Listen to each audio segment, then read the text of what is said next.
അസ്സലാമലൈക്കും, welcome back to daily dishes. ഇന്ന് ഞാൻ ക്യാബേജ് വെച്ചിട്ടുള്ള നല്ലൊരു റെസിപ്പിയാണ് ചെയ്യുന്നത്. ചോറിൻ്റെയും ചപ്പാത്തിൻ്റെ ഒക്കെ കൂടെ കഴിക്കാൻ പറ്റിയ നല്ലൊരു ക്യാബേജ് മഞ്ചൂരിയൻ. ഇത് നമ്മൾ കണ്ടാലും കഴിച്ചാലും ഒന്നും തോന്നില്ല നമ്മളിത് ക്യാബേജ് വെച്ചിട്ടാണ് ചെയ്തിട്ടുള്ളതെന്ന്. അത്രക്കും നല്ലൊരു ടേസ്റ്റാണ്. അപ്പോൾ നമ്മൾ സാധാരണ ഉപ്പേരിയും തോരനൊക്കെ ഉണ്ടാക്കുന്നതിനും കുറച്ച് വ്യത്യാസത്തിൽ നല്ല എളുപ്പത്തിൽ ഉണ്ടാക്കിയെടുക്കാൻ പറ്റിയ ഈ ക്യാബേജ് മഞ്ചൂരിയൻ എങ്ങനെയാണ് തയ്യാറാക്കിയെടുക്കുന്നതെന്ന് നോക്കാം. അപ്പോൾ ഞാനിത് ഉണ്ടാക്കാൻ വേണ്ടി ഒരു 250-300 ഗ്രാമോളം ക്യാബേജ് എടുത്തിട്ടുണ്ട്. അത് നമ്മൾ ഉപ്പേരിയും തോരനൊക്കെ ഉണ്ടാക്കാൻ എടുക്കുന്ന പോലെ അധികം കട്ടിയില്ലാതെ ചെറുതായിട്ട് കട്ട് ചെയ്ത് വെച്ചിട്ടുണ്ട്.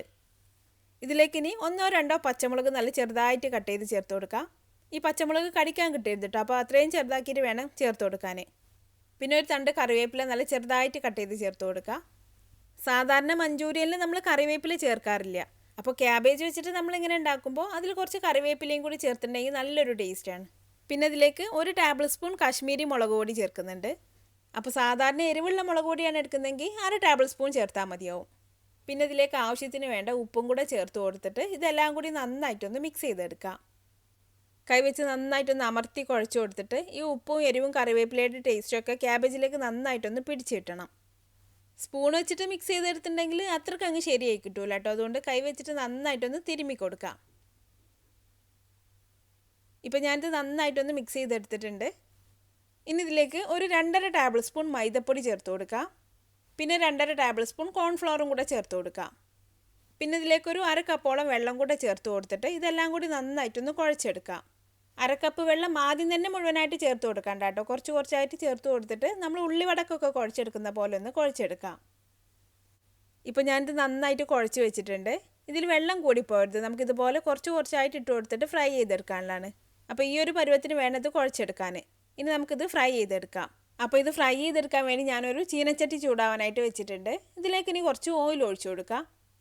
ഇനി ഓയിൽ നന്നായിട്ടൊന്ന് ചൂടായി വന്നാൽ നമ്മൾ തയ്യാറാക്കി വെച്ചിട്ടുള്ള ക്യാബേജിൻ്റെ മിക്സ് കുറച്ചായിട്ട് ഇതിലേക്ക് ഇട്ട് കൊടുക്കാം.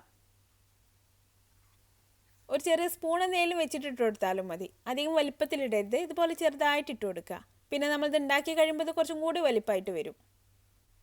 ഇതിപ്പോൾ നല്ല ചെറുതായതുകൊണ്ട് തിരിച്ചിട്ട് എടുക്കേണ്ട ആവശ്യമൊന്നുമില്ല. ഒരു മീഡിയം ഫ്ലെയിമിൽ വെച്ചിട്ട് ഇതുപോലെ നന്നായിട്ട് ഇളക്കി എടുത്തിട്ടൊന്ന് ഫ്രൈ ചെയ്തെടുക്കാം. ഇതിപ്പോൾ നല്ലൊരു ഗോൾഡൻ കളറായിട്ടുണ്ട്. ഇനി നമുക്കിത് ഓയിലിൽ നിന്ന് മാറ്റാം. ഇനി ബാക്കിയുള്ളതെല്ലാം നമുക്കിതുപോലെ തന്നെ ഫ്രൈ ചെയ്ത് വെക്കാം. ഞാനിപ്പോൾ എല്ലാം ഫ്രൈ ചെയ്ത് വെച്ചിട്ടുണ്ട്. അപ്പോൾ ഇതുപോലെ ചെറുതായിട്ട് വേണം ഉണ്ടാക്കിയെടുക്കാൻ. പിന്നെ നമ്മളിത് മഞ്ചൂരിയൻ ആക്കിയെടുക്കുമ്പോൾ ഇത് കുറച്ചൊന്ന് കുതിർന്ന് വരും. അപ്പോൾ കുറച്ചും കൂടി വലിപ്പമാവും. ഇപ്പോൾ നമ്മൾ ഫ്രൈ ചെയ്തെടുത്തുള്ള പാനിൽ നിന്നും കുറച്ച് ഓയിൽ മാറ്റിയിട്ട് ഒരു 2 ടേബിൾ സ്പൂണൊക്കെ ഓയിൽ അതിൽ തന്നെ വെച്ചിട്ടുണ്ട്. ഇതിലേക്ക് ഇനി ഒരു 5-6 വെളുത്തുള്ളി നല്ല ചെറുതായിട്ട് കട്ട് ചെയ്ത് ചേർത്ത് കൊടുക്കാം. ഇതിന് നമ്മൾ ഹൈ ഫ്ലെയിമിൽ വെച്ചിട്ട് വേണം കുക്ക് ചെയ്തെടുക്കാൻ. അപ്പോൾ നമുക്കിനി ഈ വെളുത്തുള്ളി ചെറുതായിട്ടൊന്ന് കളർ മാറി വരുന്നവരെ ഒന്ന് വഴറ്റിയെടുക്കാം. ഇപ്പോൾ വെളുത്തുള്ളി ചെറുതായിട്ടൊന്ന് കളർ മാറി തുടങ്ങിയിട്ടുണ്ട്. ഇനി ഇതിലേക്ക് ഒരു സവാള ചേർത്ത് കൊടുക്കാം. സവാള നമുക്ക് കുറച്ച് വലിപ്പത്തിൽ കട്ട് ചെയ്ത് ചേർത്ത് കൊടുക്കാം. സവാള ഞാൻ കുറച്ച് വലിപ്പത്തിൽ കട്ട് ചെയ്തെടുത്തിട്ട് ഓരോരോ ഇതിലായിട്ട് മാറ്റിയെടുത്തിട്ടുണ്ട്. പിന്നെ ഒരു ക്യാപ്സിക്കം ചേർത്ത് കൊടുക്കാം. ക്യാപ്സിക്കം ഞാൻ ഏകദേശം സവാളൊക്കെ കട്ട് ചെയ്തെടുത്തിട്ടുള്ള ആ ഒരു വലിപ്പത്തിൽ തന്നെ കട്ട് ചെയ്ത് ചേർത്ത് കൊടുത്തിട്ടുണ്ട്.